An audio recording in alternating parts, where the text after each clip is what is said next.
idea that, through the eyeglass, the cousins viewed each other with some penetration even before Amy came in. Then at last, when Amy did come in, it was not, any more than Susan, to go out again. It would take us too far to imagine what might have happened had Miss Thrush made it a condition of her benevolence that the subject of it should live at peace together under the roof she left them, but it is certain that as they stood there, they had each, at the same moment, the same unprompted thought. Each became aware, on the spot, that the dear old house itself was exactly what she, and exactly what the other, wanted. It met in perfection their longing for a quiet harbour and an assured future. Each, in short, was willing to take the other in order to get the house. It was therefore not sold, it was made, instead, their own, as it stood, with the dead lady's extremely good old appurtenances, not only undisturbed and undivided, but piously reconstructed and infinitely admired. The ancients of her testamentary purpose rejoicing meanwhile to see the business so simplified. They might have had their private doubts, or their wives might have, some might cynically predicted the sharpest of quarrels, before 3 months were out, between the deluded yoke-fellows and the dissolution of their partnership, with every circumstance of recrimination. All that needed to be said is such prophets would have prophesied vulgarly.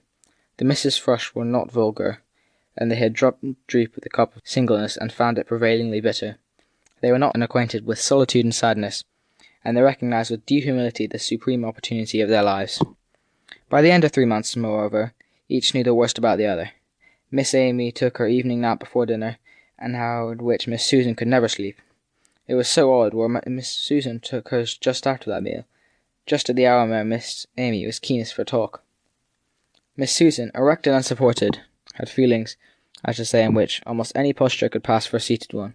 Miss Amy managed to find a place in the small of her back for 2 out of the 3 sofa cushions, a smaller place, obviously, that they had ever been intended to fit.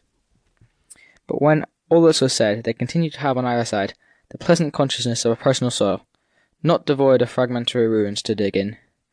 They each had a theory that their lives had been immensely different, and each appeared now to the other that conducted their career so perversely, only that she should have an unfamiliar range of anecdote for her companion's ear. Miss Susan, at foreign pensions, had met the Russian, the Polish, the Danish, and even an occasional flower of the English nobility, as well as many of the most extraordinary Americans, who, as she said, had made everything of her, and with whom she had remained, often in correspondence, while Miss Amy, after all less conventional, at the end of her long years in London, abounded in reminiscences of literary, artistic, and even Miss Susan heard it with bated breath, theatrical society, under the influence of which she had been written. There, it came out, a novel that had been anonymously published in a play that had been strikingly type-copied. Not the least charm, clearly, of this picturesque outlook on Mara would be the support that might be drawn from getting work back, as she hinted, with general society bravely sacrificed, to real work. She had it in her head hundreds of plots, with which the future, accordingly, seemed to bristle for Miss Susan. The latter, on her side, was only waiting for the wind to go down to take up again her sketching. The wind at Mar was often high, as was natural in a little old huddled, red-roofed, historic south coast town in which had once been a manor mistress, as the cousins reminded each other of the Channel, and from which, high and dry on its hilltop though it might be, the sea had not so far receded as not to give constantly a taste of temper. Miss Susan came back to English scenery with a small sigh of fondness to which the consciousness of the Alps and Apennines only gave more of a quaver.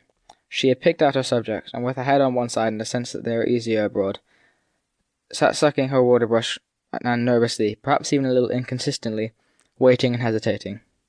What had happened that they had, each for herself, rediscovered the country. Only Miss Amy, emerging from Bloomsbury lodging, spoke of it as primroses and sunsets, as Miss Susan, rebounding from the Arno and the Roost, called it with a shy sympathetic pride, simply England. The country was at any rate in the house with them as well as in the little green girdle and the little big blue belt. It was in the objects and relics that they handled together and wondered over, finding in them a ground for much inferred importance and invoked romance, stuffing large toys into very small openings and pulling every faded bell rope that might jingle rustily into the pass. They were still here in the presence, at all events, of their common ancestors, as to whom, more than ever before, they took only the best for granted.